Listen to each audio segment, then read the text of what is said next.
Hello, I'm Kathy with the Traveling Homesteader and Gyroscope Farm, and today I wanted to show you something that I'm going to make to harvest honey. And I'm going to put this as a little insert to my other video as I'm actually harvesting honey. So as I'm getting into bees and kind of new to this whole thing, I'm finding that there's a lot of things that you can get that can cost a lot of money. As with most hobbies, you can probably find anything to spend your money on. Whether you're remodeling cars, whether you're knitting or getting into weaving or, hunting, whatever that kind of interests you, you can always find ways to spend your money towards that end. And while I know I want to be able to one day have a larger setup for my bee extraction, for right now with one hive, and I'm kind of still not sure how that'll pan out, I'm going to make my own honey extraction setup. And doing some research that I've done, I found a way that can kind of work out, I hope. And I wanted to share that with you today. And it's actually kind of simple to do. And hopefully I'll be able to share with you what I've learned from others, but also just to kind of stay on the cheap. Because I don't know about you, but if you're not sure about getting into something, you want to be able to do it, try it out, see if it works out for you, and then decide what to purchase down the road. At least that's what I'm trying to do. I don't want to be spending all my money just because. And a traditional honey extractor, a stainless steel honey extractor that comes in various sizes and shapes, but the ones that I've been seeing lately will take 3 to 6 frames per load, you might say. And are all stainless steel, usually have legs, and they run about, I've been seeing them used for about $200 on up to about $300 to $400 new. And so for me, I'm on a budget right now. I want to make sure that I can do my job and then kind of like still have money in my pocket. And if I went and spent that money I wouldn't have money in my pocket to pay my other bills. So with this, it's going to roughly be, to be honest, I started purchasing some of these items for a different intention. So it's going to be a little bit loopy. So for what we're going to do today, I think it's going to cost probably less than $50, which is something I can do. And so some of the things I've had already, some of the things I just purchased recently, but all told, it's not going to be more than $50, and that's a number I can handle. So let's come along and see how it turns out. So for today's project, to make our bee extraction unit, we'll call it, I have basically 2 totes. I do have both lids, so we have one stacked on top of the other, and this is how the unit will probably end up looking overall. We'll take it apart for what we're going to do, make holes and stuff. But overall, 2 totes. Now this happens to be clear. You can get whatever color you like. If you want purple or fuchsia, go ahead. If you want to add polka dots, that's fine too. But I happen to get clear. Again, I was gonna do another project, and then I decided to do a U-turn and use these for this instead. I wanted to be able to see how the honey would actually go through as I was processing it. So 2 totes. These happen to be the 32 quart ones. So they're a medium size, not too small, not too big, but about 32 quart. And then I needed a screw gun. And I initially was going to go with this one, but because of the opening here, I'm not using this one. I'm going with my big one of this one. Now this one is a battery operated. So battery operated comes separate. You make sure it's charged. And then this is the important part for what we're going to do, making some holes. So that's why we needed this to be able to use what we're going to do. And that leads us to the next item, which is some round circular saws. And for this one, I'm going to use this one in particular. And this particular set comes with the item that needs to fit in my screw gun appropriately. And so these two are going to be needed with this screw gun. And so we'll come to that in a little bit, and I'll show you how that's going to pan out. But then I also need 2 of these honey gates. And essentially, one's going to go for this unit, and one's going to go for our bucket. And all you're going to do is, when all is said and done, you're going to be able to open this and let the honey come out. That's the neat trick on this one. So the only reason why these are different colors is because I got them at 2 different locations. Now these 2 were some of my cost, and they were about $7 a piece. Again, I think I forgot to tell you about the price on the totes, and they were about $10 a piece. So we're up 10, 20, 34-ish dollars to this point. So so $34 is what our total is to this point. And that's not too bad. I've heard people can make it for less. You could probably do that, but this is what today's prices are. So this is for 2023, and like I said, I just purchased these within the last week, and it's now July 7th-ish. So that's what those are. And then we're going to need some sandpaper, because we're going to be doing some holes, and we want to make sure that they get smoothed out. Now, this happens to be what I had. It's the 50 grit. So I just brought an 8x10 sheet of 50 grit sandpaper down into 4/4 to fit on my sander, which is the next item I'll show you. I have one of the electric sanders to use, and you could use a hand sander if you have one of those. It'd probably be, if you didn't have this or just wanted to purchase one cheap, there's a hand one you could purchase for probably about $5, and that would be simple enough for what we're doing. But since I happen to have my sander, that's what I'm going to use. Then I'm also going to have, for helping to make some holes, my little set of drills. And this happens to be, I'll be using some of these little drills in my screw gun to help out. So that's why I also could use my other screw gun for the smaller stuff, and this for the little bit bigger one. I'm just going to use the one for both. Then the last thing that we're going to use is this green bucket for part of the process. Now, I'll be honest with you. I was able to get this green bucket at a local store. They were doing a promotion. When you bought a certain amount of product over a certain price, you got the free bucket. So, thanks to Coastal, we got the free bucket because I bought part of my hive, actually. So, these buckets range in price. You can probably get them for between $5 and $10 if you don't have one yourself at the moment. So my next item is this, and it's a 2-part lid, gamma lid, and this was actually almost as expensive as anything else. In fact, this is the second most expensive to the totes. This job was $7.95. Yeah, and so, but it's good for what I need to do. And essentially, there's 2 parts to it. This part fastens to the bucket, and then you can just turn this to get access to the whatever you have inside. Now, I got this at my local Winco store. You can probably find them online on Amazon. You may even be able to find them cheaper than what I did. But I got this for this purpose, have it match my bucket, so I can have honey in it and work it that way. So these are the things that you're going to need, at least for what we're going to do for our honey extraction. So for the purposes of our first box, this is going to be our bottom box. Now, too, when you go to get these totes, one of the people that I saw suggested getting food grade plastic, because food grade plastic is, I guess, better than other plastic. If you don't have the means of getting that, you can just get, this happens to be the Sterilite brand, and as long as you keep it clean and neat, my thought is it's fine. So for what we're doing in this particular container, I need to make a hole for one of our honey gates to go in here.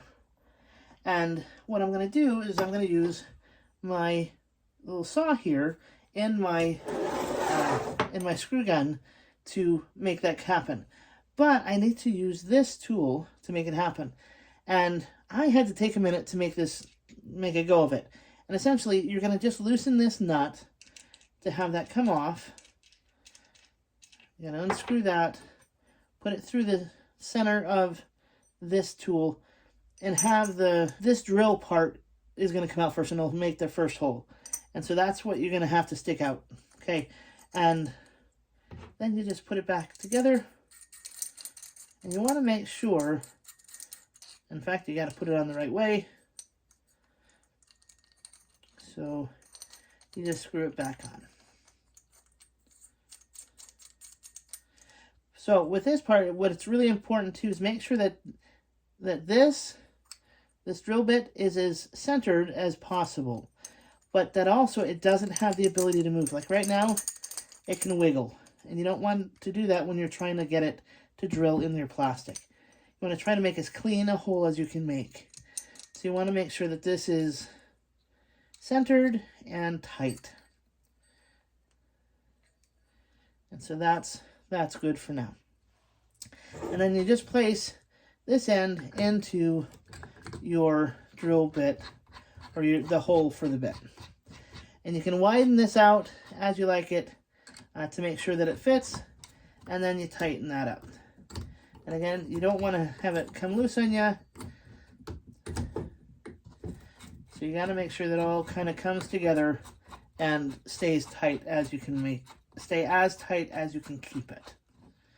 Okay, so now that that's all done, I'm going to try to put a hole in about the center between the two corners, about in here. I don't want it too low, and I don't want it too high. I want it kind of in the sweet spot. So I'm going to try to do this here.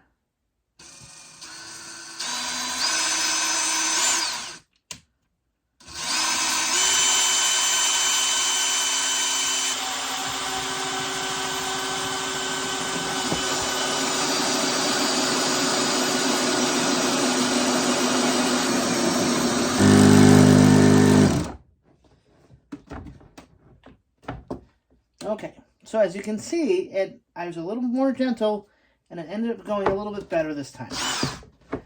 So now all I'm going to do is push this out, and hopefully the rest will come out. But as you can see, the edge is rather rough, and that's where the sander comes in. So what I'm going to do is try to sand the edges of this hole and the holes I'll make in the other one. And I'm going to just use that in a minute. But I'm going to show you sanding first. So this next step is about sanding. And now this is just a standard electric sander. Most of them look something similar to this. And this is the bottom without any sort of sandpaper on it. And what I'm going to do is basically open it up to put my sandpaper on, because right now in my case with this brand I need to attach it, and so they have these little tabs on either side that I'm just going to open, which allows a little piece in here, you may be able to see that there, to move, and that's the important part. So I'm going to take my little already prepped piece of sandpaper, and I'm going to essentially lift my little tab so that I can insert this underneath the piece that moves there. You can see that. I'm gonna just put one end in there, and then close this down and just put it back together. And then it's gonna stick out like that. Clearly not gonna do the job. So that's why I gotta bend it over and put it down across the face of my sander. Just fold it down, and I insert this other end into the other side. So sometimes it takes a minute, but it all works out in the end. You may need to play with it to get the length in, and then ta-da! It's all together. And so once we turn this on, it's going to make some noise, more than it probably should. But then I'm just going to take and sand my opening.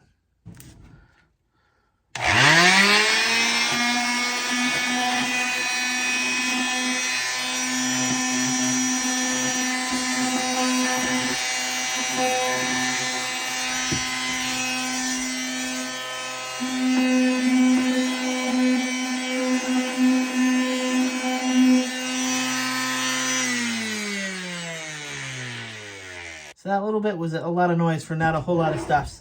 So I basically trimmed that, just kind of smooth that off enough for what I'm going to do. Now, once I'm actually going to use this for honey, I'm going to make sure this is all nice and cleaned down. So you don't have to worry about that just yet. But now the goal is to make sure that our honey door, one of these nice jobbies, goes in there. And to be honest, I'm a little fickle on color. So I'm going to use the orange one on the clear and the white one on my bucket. Just because that's how I work. But now, this particular unit has kind of two parts. And this goes on the inside, this goes on the outside. Now you want to make sure that you can put this in a way that you lift it up and the honey comes down. So when we do this for this honey gate, as we use it, you just simply do that. So if we have it go the other way, then the honey's going to fall on the door and get all junked up. So that's why we want to put it just right. So I'm just going to simply put my honey door into my hole. Okay. And I see that my hole's a little bit too big. So I'm going to get some, essentially some glue and help fill in the holes to make sure I don't have any leaks. Because while this does have a ring on it, this ring here, I think it's not going to do quite the job that I need to keep it all in. So I have some other product that I'm going to use to just seal up the edge. But for right now, I'm going to put this in. So for the purposes of holes in the bottom of this, I'm going to choose from my little selection of bits. I'm going to use this biggest one that I have. I'm going to use that one because I want the honey to go through the holes, but I don't want the wax to go through. And so I think that this will do the job. But I'll also strain this through a second time, and the honey will be strained a second time from that bucket into another sieve to get the wax out that goes through these holes. So again, I'm just going to use this, put it into my screw gun, and simply tighten it up. There you go. So now that it's all nice and tight, you can make some holes. Now you can make a pattern if you want, or you can just go random. I'm just going to try to put several holes, maybe about 1 inch apart in the bottom.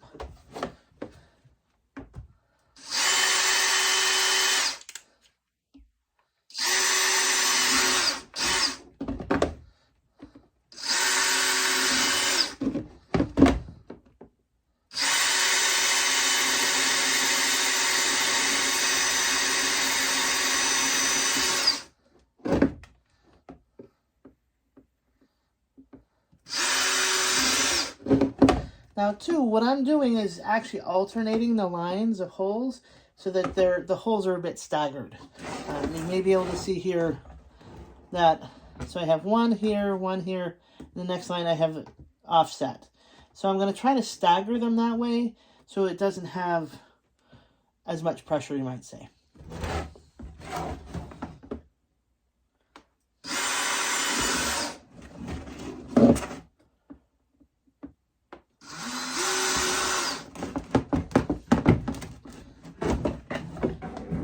So to this point, you can kind of see the first 2 rows that I've done right here. And there is a bunch of junk from the extra holes being put in there. So that's, again, where I'm going to sand to try to trim off some of the excess plastic. So now that I have that, I'll show you how I'm going to do that.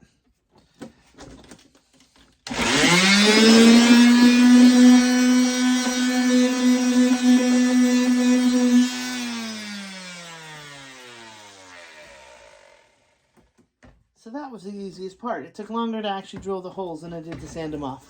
So you can see it's kind of nice and smooth. And again, I'm going to wash this all before I even let the honey touch this unit or that one. So I'm going to make sure that all my products are nice and clean before the honey even looks at it. So now that I have the holes done in my top part, I've sanded it down so you can kind of see the holes in the bottom here. So there's no kind of junkus of the extra plastic. I tried to get that sanded off as much as possible. I'm feeling one here now. Because you don't want that plastic to get into your honey. Yucko. I'm going to place this so you can see how that goes. Simply put, that's that. And then all I'd have to do is come back and seal this edge so my honey doesn't leak out of here. And again, I'm going to use something for this and my other spot that'll help seal it shut and make sure that there's no leakage. But once you're done with that, all you got to do is put your lid on. And you have your setup. Now, to remember, we're going to wash this all down, and we're going to use this to sort the beeswax in this top one from the honey down in the bottom. And so to help this sort through, the reason why we're keeping the lid is that if you need or want to have this outside and have the honey actually do its job, if you put this outside with the lid open, the bees are all going to abscond and want to take stuff away. So this will allow you to use the sun outside to help the honey warm up and move through the holes beneath without having the bees come by. So that, for the time being, is that, and it's done. I'm excited because then the next part is to do our bucket. And that's part of the process too of when we have beeswax and the honey up here. The honey then comes down and will percolate through our holes that we made into the top tote. And then we'll get it from here. We'll pour it out of here into our bucket and filter it again a second time to make sure that there's no impurities or no wax coming through. So let's start on the bucket. So since I was having a bit difficult time with the other bit, I'm going to use this bit to drill a hole first because it seems to be the bucket has a bit thicker plastic than the other tote did.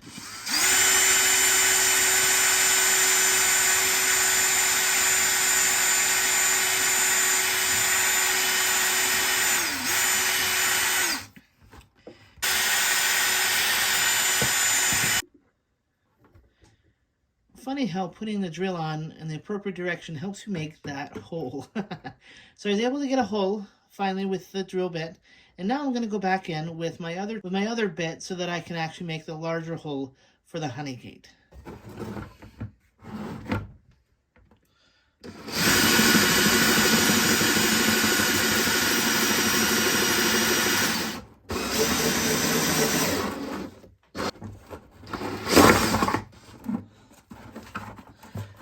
So like with the plastic totes, this ended up wearing thing, and I think it's because of the way this is on my screw gun. So if you can make sure that it's on and it stays straight, that'll help you with a better hole cutting experience there.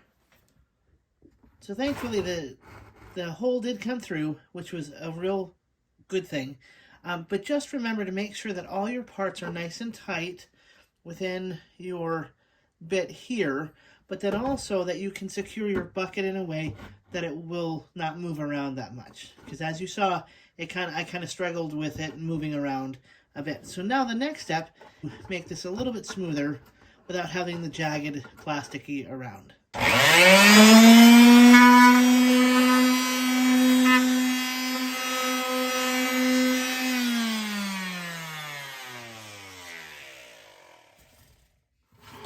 Okay, now again, I just sanded that down a little bit to get it a little bit kind of rough done. And you can see our next hole is all done. So now in this last part, now that I have my hole in my bucket, I'm going to put my other honey door in there. And again, like the orange one, there's a two-part system where I take off the back side, and that goes on the inside of the bucket. And this part goes on the outside. So you can see here, again, the hole's a bit too big that I made. So what I'm going to do is add a sealant of sorts around the edge to help fit this better. Now, had I looked at this one compared to the orange one, I may have noticed that this one was a bit smaller and could have used this next size down in the bit, which now that we kind of see that, I could have done that. But I can simply glue it in and make sure I seal off that edge just fine. But for the time being, I'm going to put it in with what I have using this back side, and that'll hold it in for the time being.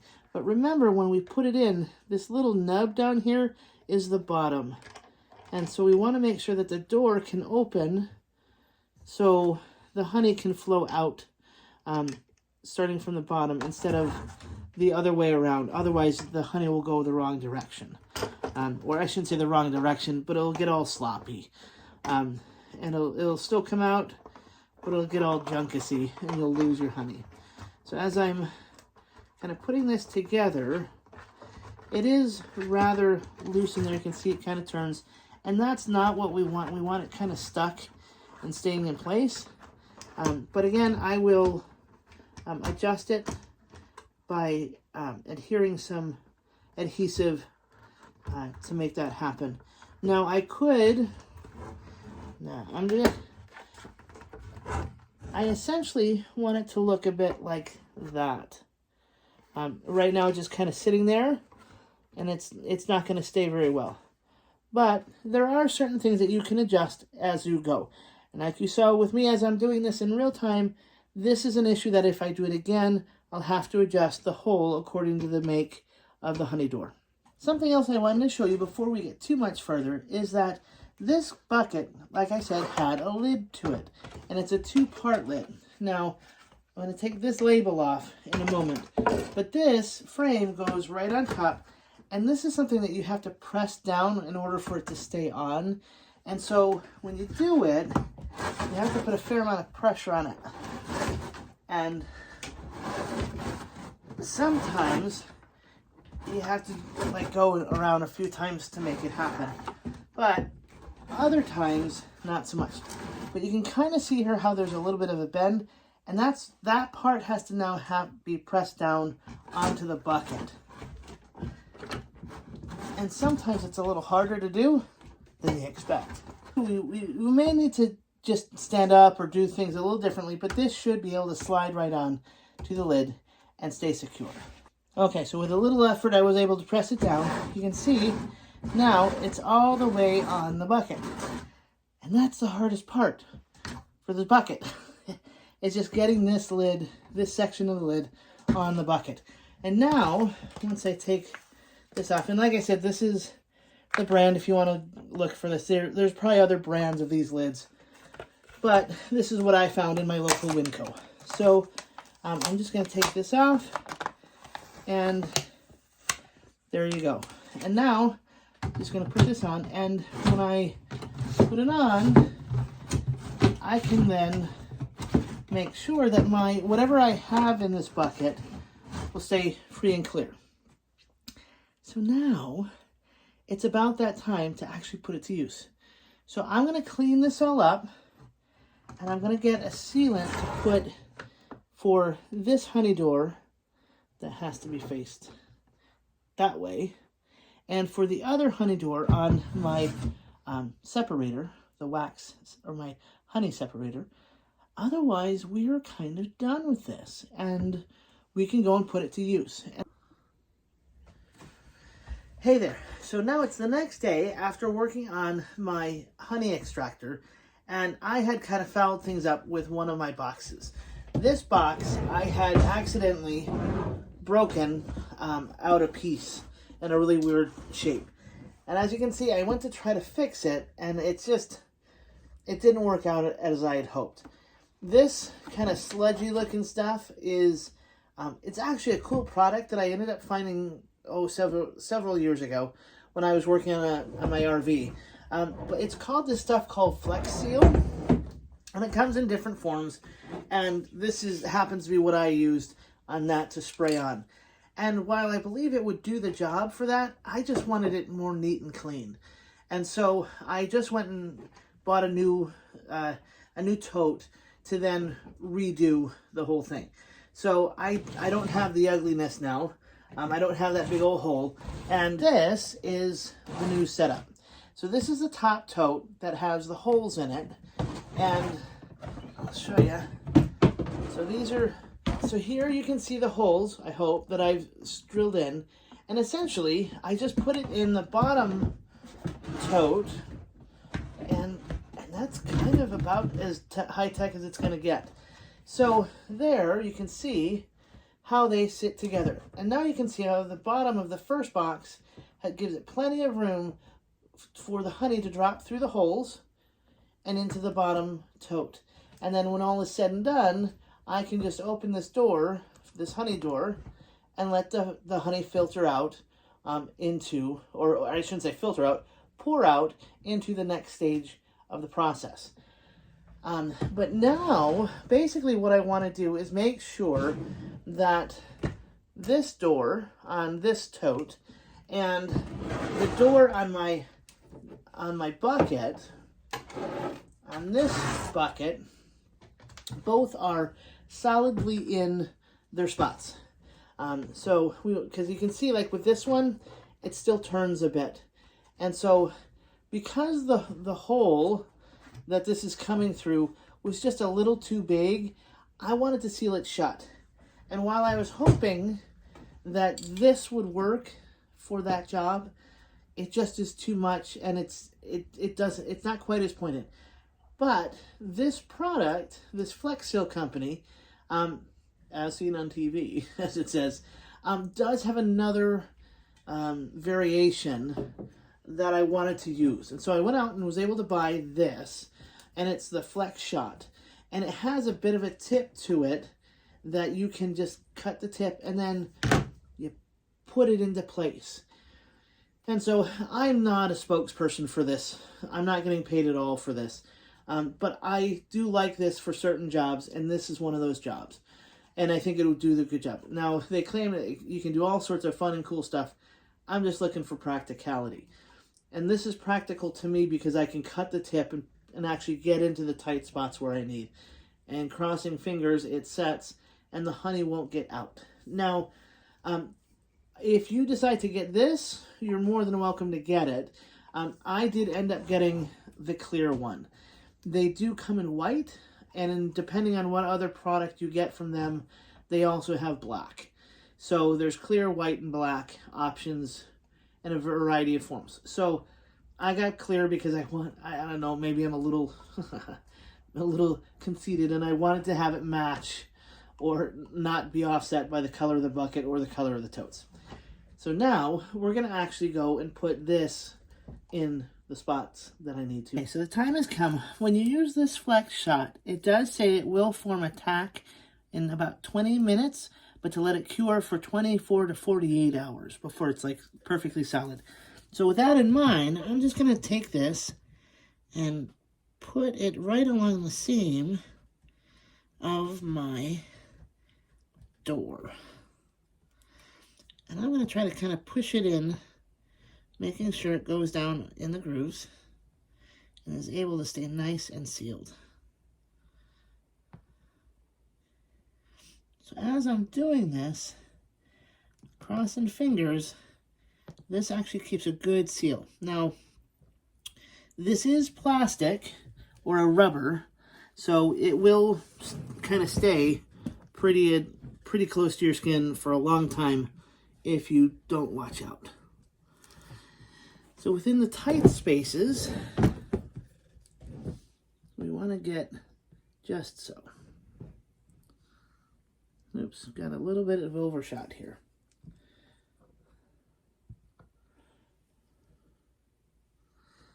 So again, we're just gonna, I'm not making it look too pretty, clearly. I just want to make sure it stays nice and tight in there so that I don't have anything oozing out. I could also come back and make it look pretty here in just a second. But I had it open so that I could get into one spot, and now I'll just close it to get on the other side to kind of make a better go of it.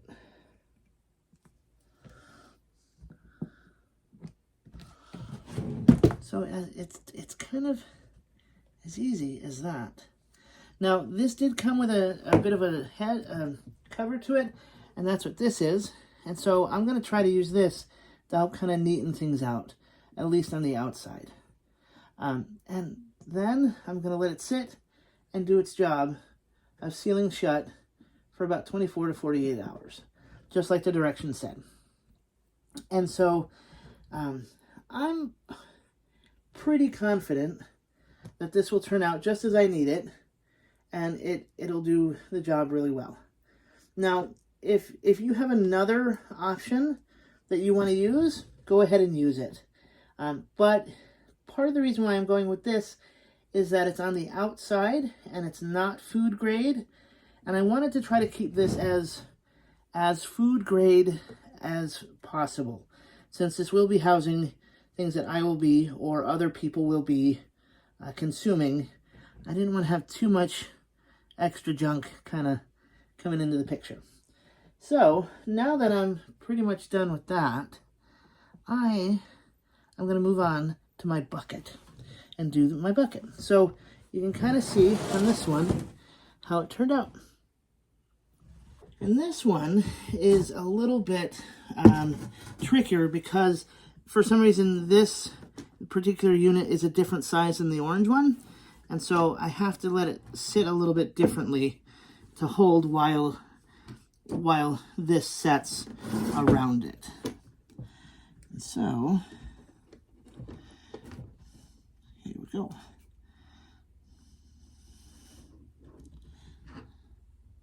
Again, I'm just kind of taking this and pushing it a little bit into the bucket and the seam to help it kind of stay within the space I need. Now, right now, because it's wet, I can kind of turn and manipulate this a little bit and be fine. But at some point, this is going to set, and I won't be able to manipulate it as I kind of hoped. So that's why this is a little bit tricky. So again, make sure that when you do this, it kind of pans out, it sets in the way that you want it. Oops.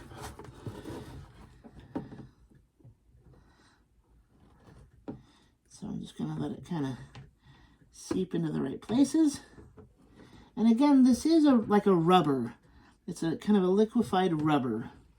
So that's kind of the benefit, I think, of this, is that it can kind of maneuver things in it and can keep all the... You just can manipulate this product really well, I think. I'm going to use my little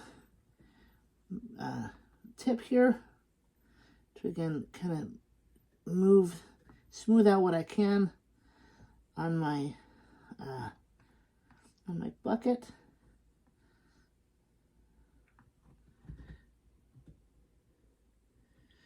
And this is going to be pretty solid in there, I think.